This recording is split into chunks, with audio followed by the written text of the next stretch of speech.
فجرا جئت بعد العسر يسرا ربنا أعلاك قدرا يا إمام الأنبياء أنت في الوجدان حي أنت للعينين ضي أنت عند الحوض ري أنت هاد وصفي ആറങ്ങോട്ട് മുഹമ്മദ് കുട്ടി മുസ്ലിയാർ എന്ന് പറയുന്നത് എൻ്റെ മൂത്താപ്പാൻ്റെ മകനാണ്.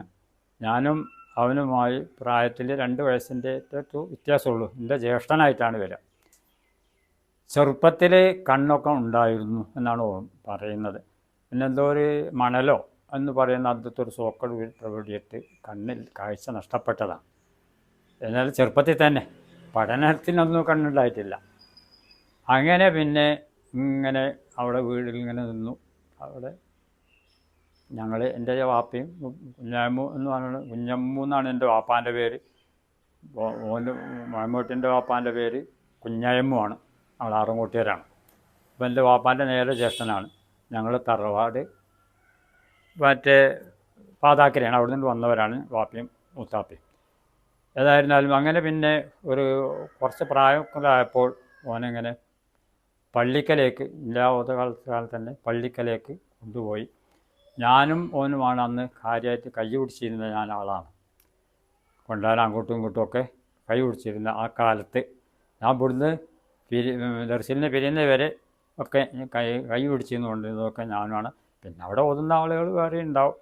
അങ്ങനെ വീട്ടിലേക്ക് വരികയും അങ്ങോട്ട് പോവുകയും ഒക്കെ ചെയ്തു. ചെലവും ഒക്കെ അവിടെ ഈ കുറേ കാലമായിട്ട് കുഞ്ഞാലി വ്യാജിൻ്റെ അവിടെ നിന്നാണ്, മുക്കാട്ട കുഞ്ഞാലി വ്യാജിൻ്റെ അവിടെ നിന്നാണ് മിക്കവാറും ചിലവുകളൊക്കെ അത് അന്ന് ഈ ഐത്തൂബലൊക്കെ ഇപ്പം ഒന്ന് കൊണ്ടുപോയി കൊടുക്കപ്പോൾ നല്ല സഹവാസത്തിലായി. അങ്ങനെ പള്ളിയിൽ ഇങ്ങനെ ദർസ് ഓതുകയായി. ഞാനും ഉണ്ട് അവിടെ ഓതുന്നു, ഓനും ഓതുന്നു. പിന്നെ ഓതാന്ന് പറഞ്ഞാൽ ഇപ്പോൾ ഈ പറഞ്ഞ അൽഫിയ എന്ന് പറയുന്ന കിതാബിലേക്ക് ഓൻ സ്വന്തം ദർസ് നടത്താനുള്ള കഴിവ് പോലും കിട്ടിയിട്ടുണ്ടായിരുന്നത്.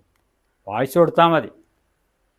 വായിച്ചു കൊടുത്താൽ മൊയ്മൻ നഹ്വിൻ്റെ ആ ഗ്രാമർ അനുസരിച്ച് കൊണ്ടിട്ടൊക്കെ തനിക്ക് പറയാനുള്ള ഒരു കഴിവ് ഇവർക്ക് അദ്ദേഹത്തിന് ഉണ്ടായിരുന്നു. പിന്നെ അങ്ങനെ പള്ളിയിൽ ഈ പിന്നെ കുറേ കിതാബുകൾ ഇങ്ങനെ ഓതിയിരുന്നതൊക്കെ കേട്ട് മനസ്സിലാക്കലാണല്ലോ, നോക്കണ കാണുന്നില്ലല്ലോ. വലിയ സബുക്കിലൊക്കെ പോയി അൽഫിയ തേൽമിയ എന്നിട്ട് കുട്ടികൾക്ക് ദർസ് വായിച്ചു കൊടുത്തി കൊടുക്കും. ഓനൊരുത്തേക്ക് വായിച്ചു കൊടുക്കാനും ഉസ്താദാക്കും. എന്നിട്ട് ഈ അൽഫിയൊക്കെ വായിച്ചു ഓതി കൊടുക്കും. പിന്നെ കുറേ നെഹ്വിൻ്റെ കിതാബുകളൊക്കെ ചൊല്ലിക്കൊടുക്കും. ആ നിലക്കൊക്കെയുള്ള ഒരു പഠനം, ഒരു വിവരം അദ്ദേഹത്തിനുണ്ട്. ഖുർആൻ ഒരുപാട് കാണാതെ കാപ്പിൽ ഇമാമത്ത് നിന്നിരുന്നു. ഉസ്താദാണെങ്കിലും മൂപ്പര് ഇമാമത്ത് വെക്കും. ഖാദിർ മുസ്ലിയാരാണ് ഇപ്പം 2ാമത് ഖാദിയായിരുന്നത്. അപ്പോൾ ഖാദിർ മുസ്ലിയാരുടെ കാലത്തും മൂപ്പര് അവിടെ മൂപ്പരയിലും പോയാലും അല്ലെങ്കിലും ഒക്കെ അങ്ങോട്ട് ഇമാം വെക്കാൻ പാടില്ല. അങ്ങനെ ഇമാമ് നിൽക്കും. ഖുർആൻ പാരായണം റമദാനിക്കൊക്കെ സൂറത്ത് അൽ ബഖറ സൂറത്തിൽ നിന്ന് കുറേ അറിവുകൾ കുറേ ഓതും. അങ്ങനെയൊക്കെയാണ് നിന്നിരുന്നത്. അപ്പോൾ അങ്ങനെയൊക്കെ നല്ലൊരു പഠനം പൂർത്തി എന്ന് പറഞ്ഞാൽ നല്ല കണ്ണില്ലെങ്കിലും നല്ല നിലക്ക് പഠനം പൂർത്തിയാക്കിയ ഒരു പണ്ഡിതനായി ജീവിച്ചു. അതേ രൂപത്തിൽ തന്നെ നിലകൊള്ളുകയും ചെയ്തിട്ടുണ്ട്, നല്ല രൂപത്തിൽ. പിന്നെ ഒരു ചെറിയൊരു ഇവിടുന്ന് മാത്രം ഞങ്ങൾ മോളിയൊരു ജ്യേഷ്ഠൻ്റെ അടുത്ത് പോകാൻ പോയപ്പോൾ ഞാനും ഓനും അങ്ങനെ അങ്ങോട്ടൊന്ന് അവിടെ കുറച്ചാലും ഒരു വെള്ളം ഒറ്റ വന്നിട്ടുണ്ട്. ഞങ്ങൾ അവിടുന്ന് പിരിയുന്നവരെ പിന്നെ ഇവിടെ തന്നെയാണ്, പിന്നെ ഉസ്താദിൻ്റെ അടുത്ത് തന്നെ. പിന്നെ ഉസ്താദ് മുഹമ്മദ് മുസ്ലിയാർ മരിച്ചതിൻ്റെ ശേഷം വഫാത്തായതിൻ്റെ ശേഷം പിന്നെ ഖാദിർ മുസ്ലിയാരാണ് അവിടുത്തെ ഖാദിയാരായത്. അപ്പോൾ ആ ഖാദിർ മുസ്ലിയാരുടെ അടുത്ത് തന്നെയായിരുന്നു പിന്നെ മൂപ്പര് നിന്നിരുന്നത്. പിന്നെ പള്ളിയിൽ തന്നെയാണ് താമസം. ഇവിടുന്ന് പിന്നെ താമസം കാപ്പിലേക്ക് മാറ്റി അവിടെ ഒരു വീടുണ്ടാക്കി അവിടെയാണ് കാപ്പിക്കാരനായിട്ടാണ് പിന്നെ അദ്ദേഹം നിന്നിരുന്നത്. പിന്നെ അവിടെ ആ പഠിപ്പരൻ്റെ മുകളിൽ കുട്ടികൾക്ക് ഒരിത് പിന്നെ കിതാബുകളൊക്കെ ചൊല്ലി കൊടുത്തിരുന്നു. അവിടെ അവർക്ക് കുറഞ്ഞു. അപ്പോൾ ഞാൻ ഇവിടുന്ന് പിരിഞ്ഞു പോയിട്ടുണ്ട്. അങ്ങനെയുള്ളൊരു അവസ്ഥയാണ്. അപ്പോൾ അദ്ദേഹത്തിന് നല്ലതായ ഒരു വിവരം ഉണ്ട്.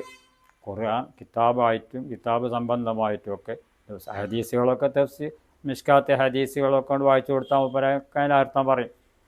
ഒരു കുഴപ്പമില്ലാതെ അർത്ഥം പറയും. ആ നിൽക്കും അതൊക്കെ കേട്ട് മനസ്സിലാക്കി പഠിച്ചതാണ് എന്നല്ലാതെ അന്ന് കണ്ണുണ്ടായി കൊണ്ടിട്ട് പഠിച്ചതല്ല. ആ ചെറുപ്പത്തിൽ പഠിച്ച കണ്ണ് പോയിക്കൊള്ളൂ നഷ്ടപ്പെട്ടിരിക്കുന്നു. അത് അന്ന് 1 വയസ്സോ 2 വയസ്സോ ആയൊന്നും ഉണ്ടാവില്ല, അതിൻ്റെയൊക്കെ മുമ്പാണ് എൻ്റെ ഓർമ്മ. അതൊന്നും എനിക്കൊന്നും അതിനെ സംബന്ധിച്ച് അത്ര വലിയ ഓർമ്മയൊന്നുമില്ല. ഞങ്ങൾ താമസം കാപ്പിലായതിൻ്റെ പള്ളിയിൽ താമസിച്ചു.